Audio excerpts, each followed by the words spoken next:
আলোয় আলোয় ভরে যাবে যে মন।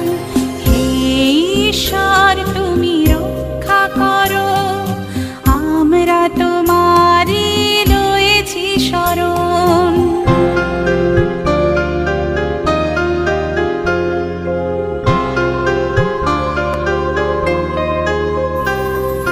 তোমার আশিস প্রভু মাথায় নিয়ে পার হয়ে যাই আধার নিশা।